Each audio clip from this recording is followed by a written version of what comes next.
দুই মৌসুম পর সিপিএলে ফিরেও জ্বলে উঠতে পারলেন না সাকিব আল হাসান। ব্যাটিং বোলিং দুই বিভাগেই ছিলেন নিষ্প্রভ। সেই সাথে দলও হেরেছে ৬ উইকেটে।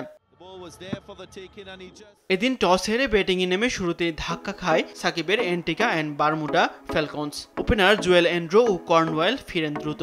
এক প্রান্ত আগলে রেখে লড়াই চালিয়ে যান কারিম আগুর। ৩৪ বলে ৮-৪ ও ২ ছক্কায় খেলেন ৬১ রানের ঝলমলে ইনিংস।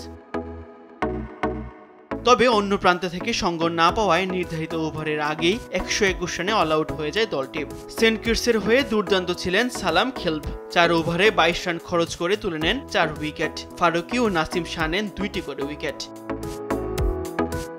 ১২২ রানের লক্ষ্য তারায় ঝড়ো শুরু করেন এভিন লুইস। ১৩ বলে ২৫ রান করে সাকিবের হাতে ধরা পড়েন তিনি। এরপরও জয় পেতে দেরি হয়নি স্বাগতিকদের। এলিক আথানসে অপরাজিত ৩৭ ও জেসন হোল্ডারের ১৮ রানে ১৫ ওভারে ৬ উইকেট হাতে রেখে জয় তুলে নেয় Saint Kitts and Nevis Patriots. Tasbih Arun, sports desk, Desh TV.